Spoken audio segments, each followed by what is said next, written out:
This question is for Ravi. You mentioned the story of that, I think you said he was Jewish and he was shot by, at that, I think it was a concentration camp or something like that. And I'm going to play the devil's advocate for a bit and pretend I'm Sam Harris. No pun intended, of course.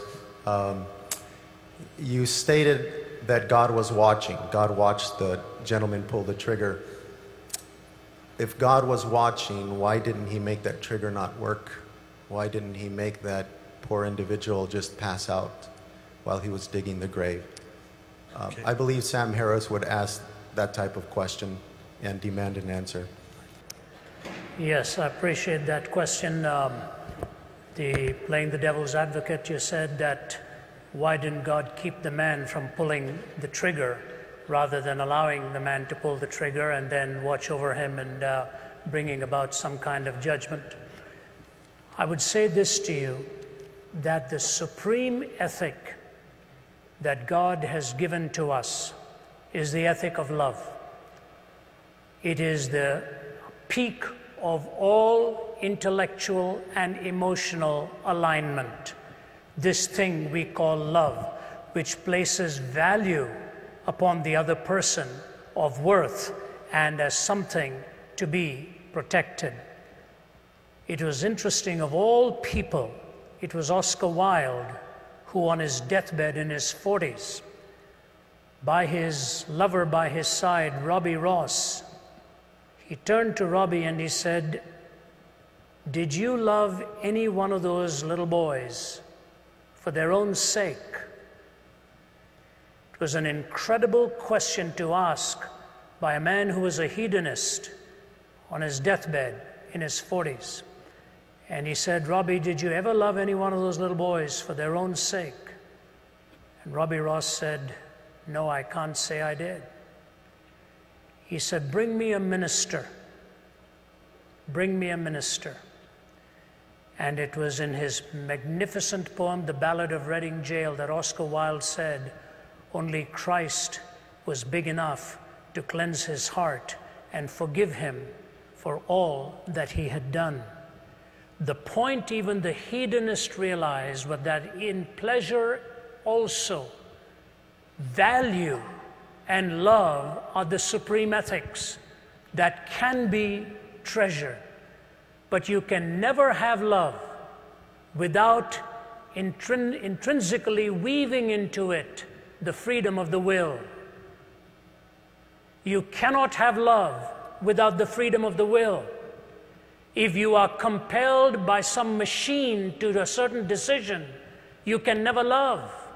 You can comply, but you will never be choosing to express that sentiment and the reality of love.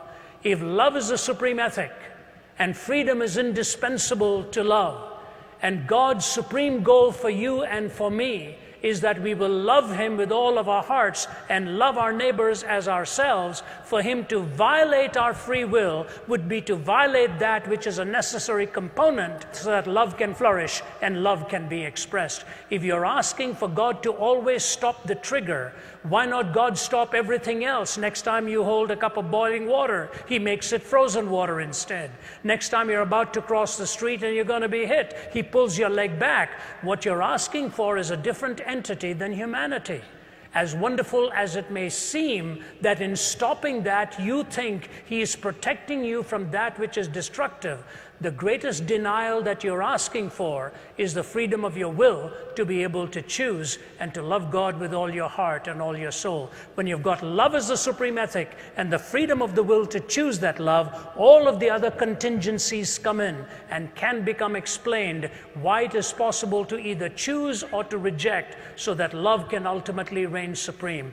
If you want compliance and some kind of a mechanical response, your question itself will self-destruct. You're asking the question because you're free to ask it, and you're free to ask it because you're free to love. And when you love him, in spite of all of the contraries that you see around us, you're trusting him for having the supreme wisdom and the knowledge to ultimately bring a pattern out of it all. We think, for example, we know so much. The story is told in Mideastern folklore of this man who lost his horse that ran away. And when the horse ran away, the neighbor came to him and said, you know, bad luck, isn't it? Your horse is gone. He said, what do I know about these things? A few days later, the horse came back with 20 other wild horses. And the neighbor came and said, amazing, it's not bad luck, it's good luck. You've got 20 more. Man says, what do I know about these things? His young son is going and taming one of the new horses. That young horse kicks him and breaks his leg. The neighbor comes and says, terrible, isn't it? Your son's leg is broken. Bad luck that these horses came. The fellow says, what do I know about good luck and bad luck? A few days go by and a bunch of thugs are coming looking for recruits to join their gang. And they're looking for all the able-bodied young men. And they're about to pick this young man but find out his leg is broken. And they say, we don't want him. We're going to move on to the next house. So the man comes and says, good luck, isn't it? Your son's leg was broken. In one little series of episodes, we don't know what lies ahead. Why don't you wait till you stand before God face to face, and you will find out there were reasons why he didn't stop that trigger, so that you will see the heinousness of evil and see the majesty of love and good managing to navigate yourself, but as a pilgrim's progress to come to the celestial city.